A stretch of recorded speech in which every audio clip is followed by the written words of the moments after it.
Welcome. I'm glad you're here today joining us.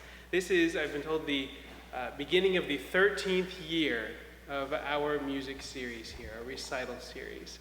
And so thank you for coming. A reminder that this wonderful program we're going to have tonight is not part of pledge dollars from the church. It is funded by donations. And so if you are able and willing, there's an offering plate to help support this music program that we've been going for so long. And with that, I'll invite Lisa to say a word about our program tonight and about our music program in general.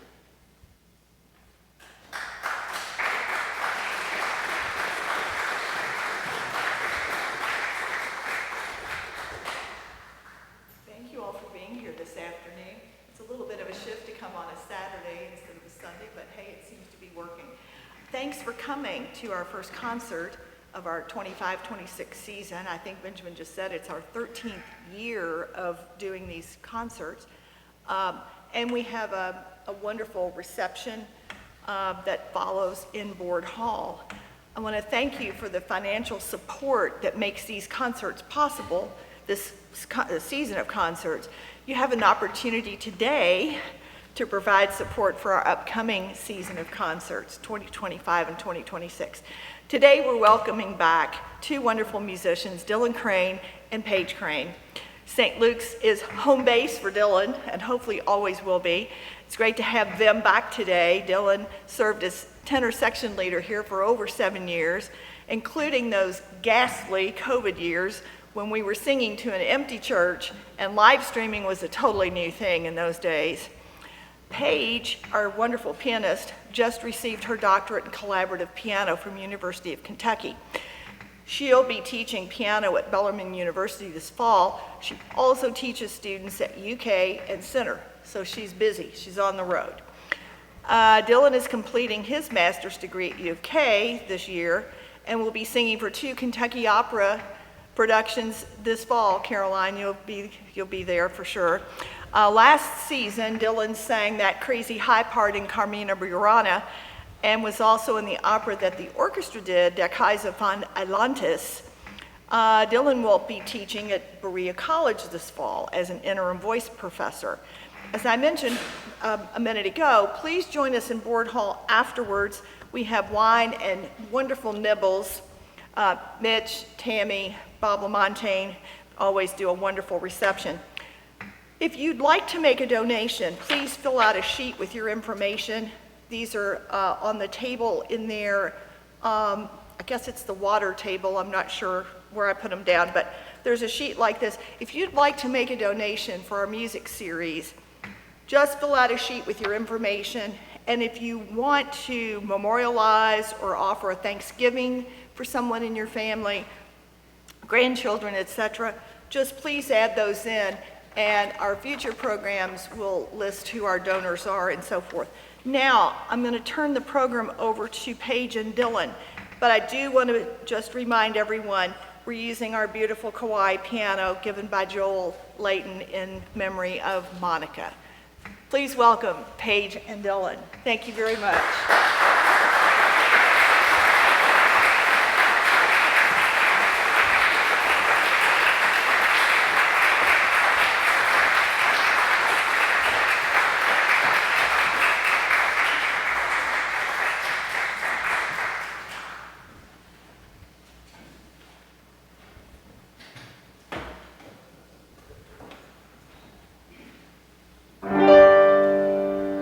Sing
Thank you so much. Thank you so much. It's so great to be back in this building. This is one of my favorite places to be in Louisville. I have some shorthand because I am kind of making this up as I go, but also trying to stay on track.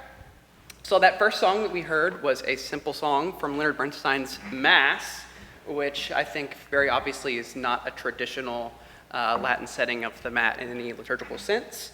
It is a beautiful piece for the theater that Paige and I got to participate in years ago, Teddy Abrams' second season here with the Louisville Orchestra. He told us that he wasn't quite sure the board of directors knew how expensive it was when they said yes to it. But it really speaks to the simplicity, obviously, of what a song can do and what it can mean. I think that is just such a beautiful tune. We have decided that this program in general will be pretty simple and sort of just exemplifying what it means to sing and to use my spiritual gift to reach out to others. And so there are a couple high C's, but not 9. So the next song that we will hear is a song by a contemporary of Leonard Bernstein, John Musto, who is not very well known. He wrote a few musicals that were flops on Broadway, and he wrote about 30 gorgeous songs, many of them American lyricists or poets, and he was a big contributor to the AIDS Quilt Songbook, which was a project that was created in tandem with the AIDS quilt. And this song is called Litany, and it is a setting of a beautiful Langston Hughes poem about gathering up the destitute and the people that may not expect God to love them. So I hope you enjoy it.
You may have inferred from the title of the next piece, Dylon will not be singing it because there are no words.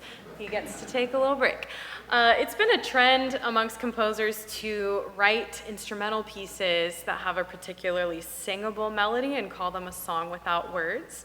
So I'm actually going to be playing two of those today. The first one is by a Black American composer named Florence Price. She was from the 19th and 20th centuries.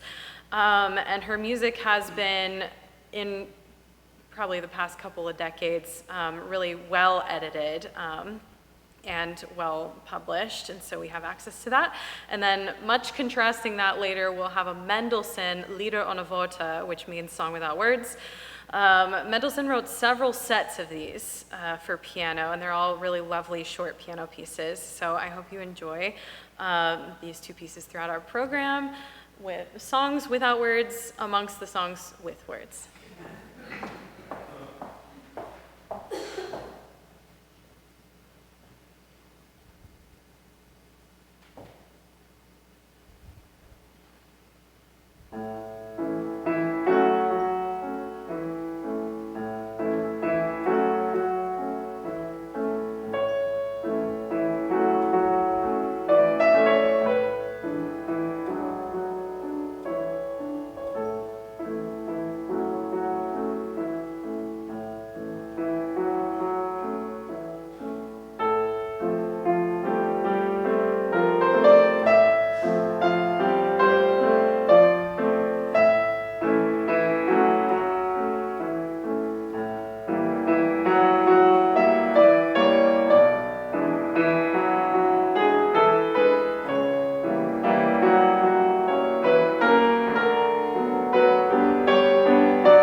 Well, wasn't that wonderful?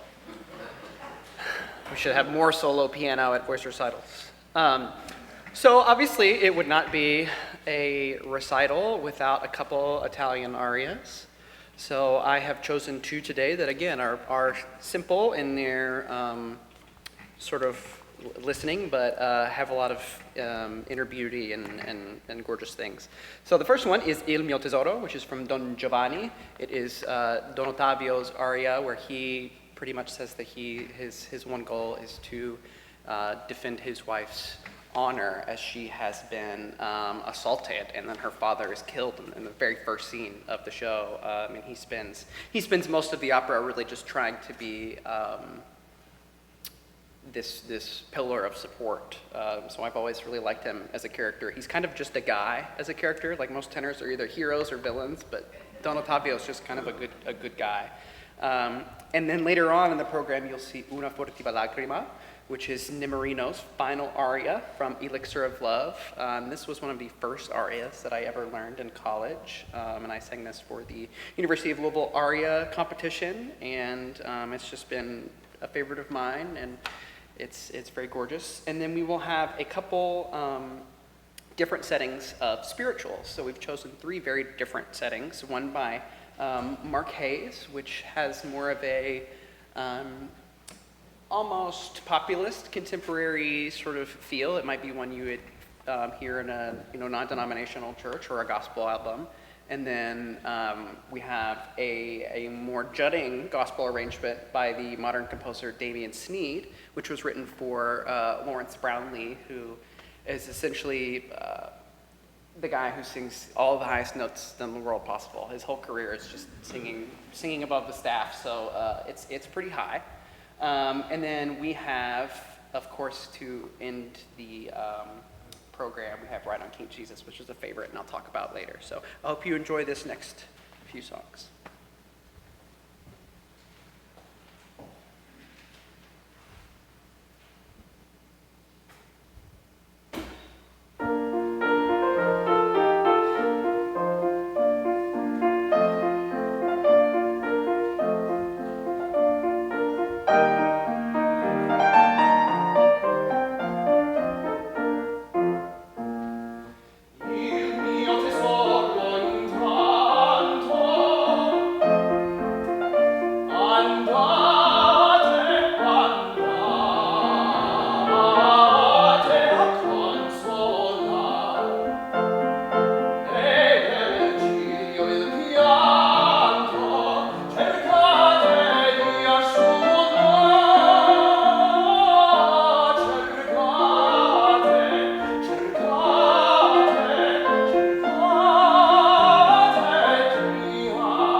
There is a